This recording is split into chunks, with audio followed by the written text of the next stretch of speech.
Joining us now, State Department spokesman Matt Miller. Matt, good morning. It's good to have you with us. So do you have an update on Americans killed, number one, Americans held hostage? We heard some numbers from President Biden in that strong speech yesterday. What more can you tell us today? There are 14 Americans who we have confirmed, unfortunately, have died as a result of these terrorist attacks. I do, unfortunately, expect that number to rise further today. I don't have an update on that now. And as the president said yesterday, we do know that there are, sadly, Americans who were kidnapped by Hamas terrorists and taken into Gaza. We have been focusing our efforts over the last few days. The Secretary of State has been on the phone with leaders in the region, sending a clear message that anyone who has any ability to influence Hamas, to get a message to Hamas, to send one very clear signal that they need to release all hostages immediately. And Matt, we were talking to Jeremy Bash in our last hour about exactly what you just discussed, which is you're not dealing with a rational actor in negotiating for the release of hostages in Hamas. So you have to go at this with third parties. So are you hopeful that there's somebody in the Middle East, perhaps, who can prevail upon Hamas to release hostages? Look, we are going to continue to work on it. I wouldn't want to put any kind of percentage on it for the exact reason that you state. We are dealing with a brutal terrorist group here whose depravity was on display on Saturday when they kidnapped Israeli citizens, grandparents and children, and slaughtered people in cold blood. So we know very clearly who we're dealing with. But at the same time, we do want to get messages through to them that we are serious, that you need to release these hostages, and you need to do so immediately. And that's what we'll continue to do.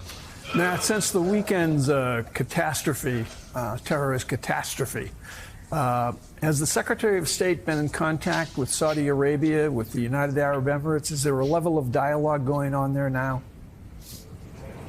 He has. He's talked to the foreign ministers of both of those countries, as well as other countries in the region, Egypt, and can go through a long list. He spent Saturday and Sunday and Monday over the long holiday weekend working the phones here at the State Department. He was at the White House making phone calls to leaders in the region.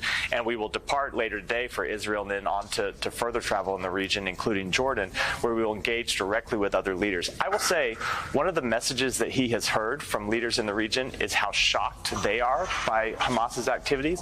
This is really a kind of depravity that we have not seen since the ISIS attacks in northern Iraq and Syria several years ago.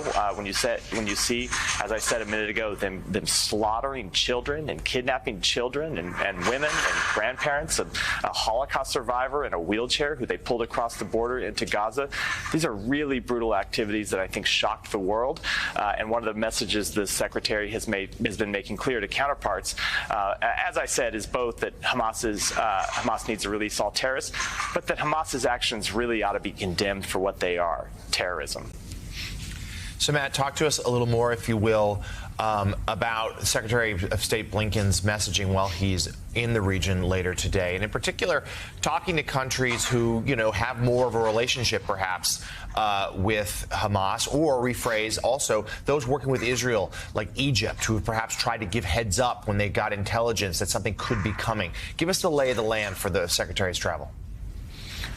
So the first and foremost goal of this travel is to show Israel that we stand with them, that we will be in solid support with them, that we will get them everything they need to defend themselves against this act of terrorism. There are munitions and weapons that are already on the way that will continue to be on the way to provide Israel with what it needs to protect itself from terrorism. And the Secretary of State will deliver that message clearly to the Israeli government and to the Israeli people. He'll also want to listen directly to Israeli leaders about what else they might need. As the president said yesterday, we expect to engage with Congress on that question when they're back. So Secretary Blinken will want to hear directly from Israeli leaders, including Prime Minister Netanyahu, what it is exactly they need. But he will also be sending a message to others in the region. And it's not just with respect to Hamas, but it's this message that you showed the president delivering at the beginning of this hour, which is to anyone else in the region who is thinking about taking action to enter this conflict, who might want to take advantage of this opportunity to hurt Israel at this time, do not do that. It would be a mistake. That's a message the Secretary will deliver very clearly while he's on the ground. So, Matt, I'm wondering about the latest on this threat to execute hostages and where that stands right now in terms of any type of discussions as to where these hostages are and how serious these Hamas terrorists are with that threat.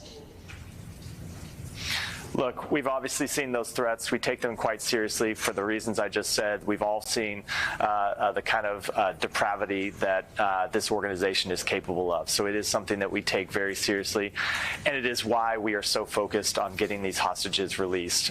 It's why the Secretary has been sending messages to others in the region. It's why the President has made hostage negotiation and rescue teams, or I should say experts, available to consult with leaders in the Israeli government, and will continue to do so. But this is obviously a very difficult situation that we're dealing with respect to these hostages in Gaza.